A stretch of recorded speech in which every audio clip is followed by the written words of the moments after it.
할렐루야, 반갑습니다. 2020년 12월 25일 성탄절 아침, 신성의 아침입니다. 오늘도 주님의 평강이 여러분과 함께 하시길 주의 이름으로 축원합니다. 참 기쁘고 행복하고 감사한 성탄절입니다. 오늘 하나님께 예배드리면서 이 성탄의 기쁨을 함께 나눴으면 좋겠습니다. 함께할 찬송은 122장입니다. 참 반가운 성도여 다 이리 와서 베들레헴 성 안에 가봅시다. 저 구유에 누이신 아기를 보고 엎드려 절하세, 엎드려 절하세, 엎드려 절하세 구주 나셨네. 저 천사여 찬송을 높이 불러서 이 광활한 천지에 울려라. 주 하나님 앞에 늘 영광을 돌려 엎드려 절하세, 엎드려 절하세, 엎드려 절하세 구주 나셨네.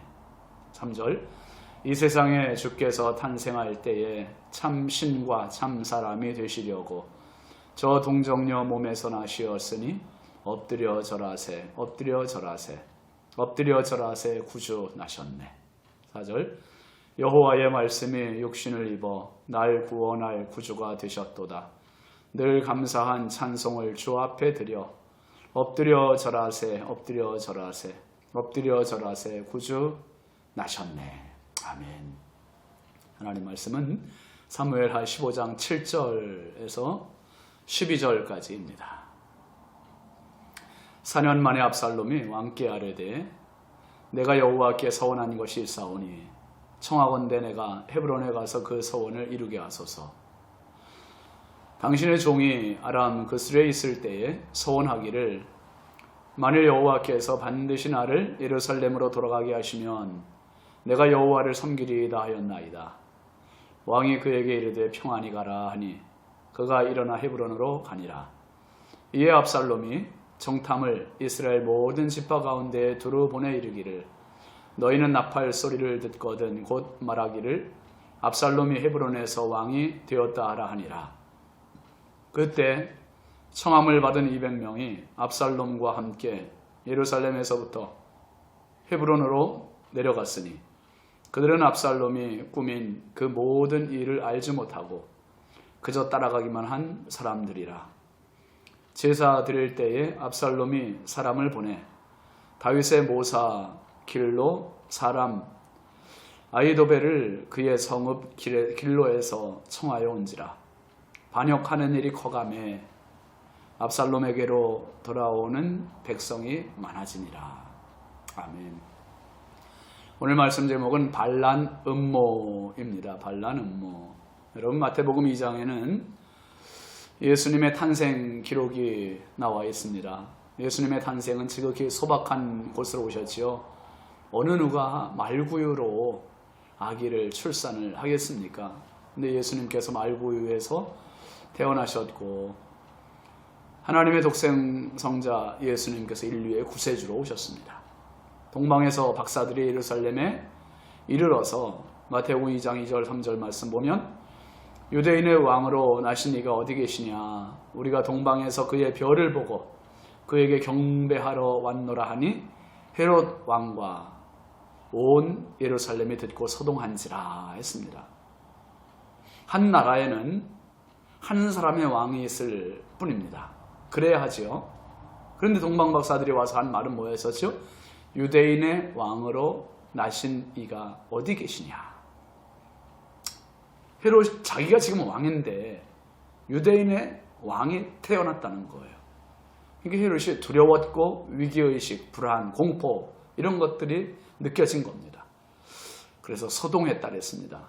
그리고 급기야는 박사들에게 아기를 찾거든 알려달라 그랬어요. 왜 그랬죠? 맞습니다. 뭐 겉으로는 자기도 가서 경배한다고 그렇게 말을 했지만 그게 아니죠. 사실은 아기 예수님을 찾아 죽이려는 음모였습니다. 예수님은 세상의 왕들과는 차원이 다른 왕이세요. 세상의 왕들은 정치적인 왕이고 한 나라의 실권을 쥐고 있지만 그 왕 위에 영원한 나라가 있고 영원한 나라의 왕이 바로 예수님이십니다. 예수님은 왕 중의 왕이시오. 영원 전부터 영원까지 영원한 왕으로 존재하시는 진정한 왕이심을 믿으시기 바랍니다. 세계 어떤 왕도 어떤 나라도 견줄 수 없는 최고의 왕이세요. 최고의 왕. 여러분, 이스라엘이라는 나라에는 왕정이 도입되면서 왕은 하나님께서 기름 부어주셔야 인정이 되는 겁니다. 왕으로. 사울도 그랬고요. 다윗도 그랬죠. 이것은 하나의 신정 왕국의 질서입니다. 질서. 하나님께서 선지자를 통해 기름 부으시는 그 이유는 왕의 임명권자는 백성이 아니다, 하나님이시다라는 것을 나타내는 의미가 있고요. 왕위의 영원한 왕이 하나님이심을 고백하고 인정하는 의미가 담겨 있는 겁니다. 그런데 지금 압살롬은 어떻습니까? 정반대입니다. 하나님의 지시도 없었습니다. 선지자의 기름 부음도 없었습니다. 모든 질서를 완전히 뒤엎어버리는 그러한 반란입니다. 그저 자기가 모든 것을 계획했고요. 자기가 주도했습니다. 이미 백성들의 마음을 하나씩 훔치기 시작한 압살롬은 본격적인 반란을 시도합니다. 오늘 본문 7절 8절 보세요. 4년 만에 압살롬이 왕께 아뢰되 내가 여호와께 서원하니 것이 일사오니 청하건대 내가 헤브론에 가서 그 서원을 이루게 하소서. 당신의 종이 아람 그슬에 있을 때에 서원하기를 만일 여호와께서 반드시 나를 예루살렘으로 돌아가게 하시면 내가 여호와를 섬기리이다 하였나이다. 압살롬이 아버지 다윗 왕과 화해를 한 지 4년이 지났습니다. 그 4년이라는 시간 동안 압살롬은 어땠습니까? 아버지에게 순종했다는 말도 없고 충성했다는 말도 없고 사죄했다는 말도 단 한마디도 없습니다. 오로지 반역의 기운, 반역의 마음만을 키운 것입니다. 압살롬은 아버지에게 뭐라고 했죠? 여호와께 서원한 것이 있사오니. 아버지를 속이고 있습니다. 그리고 하나님마저 속일 수 있다고 착각한 인물이 압살롬입니다. 오직 거짓으로만 똘똘 뭉쳐 있습니다. 여러분, 거짓은요, 하나님과 사람 앞에 어느 누구에게도 용인될 수 없는 것입니다. 그는 하나님께 서원하지도 않았습니다. 근데 지금 서원했다고 하면서 서원, 즉 신앙을, 믿음을, 하나님을 자기 음모의 수단으로, 도구로 이용하고 있는 아주 신성모독의 무거운 크나큰 죄악을 저지르고 있는 겁니다. 압살롬은 서원할 그런 신앙의 위인이 아닙니다. 해프닝입니다. 이렇게 말하면 아버지 다윗이 들어줄 줄 알았던 거죠. 적중했습니다. 악인의 도모가 이루어집니다. 9절 보시죠. 왕이 그에게 이르되 평안히 가라 하니 그가 일어나 헤브론으로 가니라. 다윗은 압살롬의 예상대로 아무 의심 없이 평안히 가라고 허락을 했습니다. 그리고 압살롬은 헤브론으로 갑니다. 여러분, 헤브론이 어떤 곳입니까? 다윗이 왕으로 기름 부음 받고 그리고 유다의 왕이 된 곳 아닙니까? 이스라엘에게는 성지와 같은 곳이 바로 헤브론입니다. 근데 그 거룩한 성지에 압살롬이 갔습니다. 사람을 죽인 살인자가 갔습니다. 10절 말씀 보면 이렇게 말하죠. 이에 압살롬의 정탐을 이스라엘 모든 지파 가운데 두루 보내 이르기를 너희는 나팔 소리를 듣거든 곧 말하기를 압살롬이 헤브론에서 왕이 되었다 하라 하니라. 압살롬의 본색이 드러나지 않습니까? 서원이라고 하는 거짓 포장으로 헤브론에 도착한 압살롬은 야심을 그대로 드러냅니다. 이스라엘 12지파에 정탐을 보내며 나팔 소리를 듣거든 압살롬이 헤브론에서 왕이 되었다고 외치라는 것입니다. 압살롬은 헤브론에 혼자 가지 않았습니다.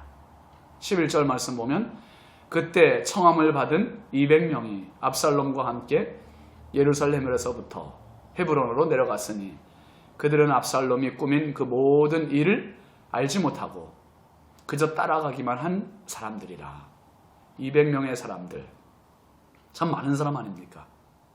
헤브론으로 초청을 했습니다. 그런데 그 자리가 그런 자리인지 모르고 온 사람들이에요. 어쩌면 압살롬은 만약의 사태를 대비해서 그들을 반란을 일으키면 그들을 오히려 죽이려고 하는 그러한 계획까지 세웠을 것입니다. 이 200명 예루살렘에서 왕의 중심적인 역할을 했던 사람들 아니겠습니까? 백성들의 마음도 다 훔쳤고 이제는 왕의 신하들의 마음조차도 다 훔치는 압살롬입니다. 12절 말씀 보세요. 제사 드릴 때에 압살롬이 사람을 보내 다윗의 모사 길로 사람 아히도벨을 그의 성읍 길로에서 청하여 온지라.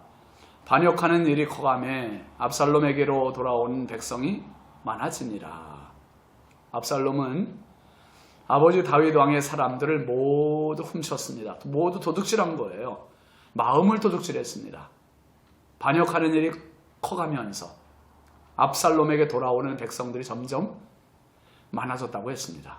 흑심을 품고 도모를 한 압살롬의 계획은 이제 순적하게 이루어지는 것처럼 보입니다. 겉으로는 정말 그렇게 보이지요. 그러나 이런 음모에는 하나님이 절대로 함께 하시지 않습니다. 하나님께서 기뻐하시지 않으세요. 반드시 부작용이 있을 수밖에 없습니다.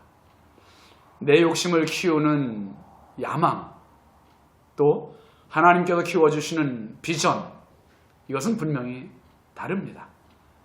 야망은 사람을 죽이고 사람을 다치게 합니다. 부작용이 있습니다. 그런데 비전은 사람을 풍요롭게 해요. 사람 행복하게 하고요. 사람을 살리게 합니다. 그리고 하나님 기뻐하세요. 역사는 수많은 반역과 반란의 음모 속에 하나님의 역사가 도전받으면서 여기까지 왔습니다. 그러나 하나님의 역사는요, 도전을 받으시지만 결코 무너지지 않고 물러서지 않습니다. 예수님께서 영원한 왕이심이 그 증거임을 우리가 깨닫습니다. 빌립보서 2장 9절부터 11절까지 말씀 한번 볼까요? 이러므로 하나님이 그를 지극히 높여 모든 이름 위에 뛰어난 이름을 주사 하늘에 있는 자들과 땅에 있는 자들과 땅 아래에 있는 자들로 모든 무릎을 예수의 이름에 꿇게 하시고 모든 입으로 예수 그리스도를 주라 시인하여 하나님 아버지께 영광을 돌리게 하셨느니라.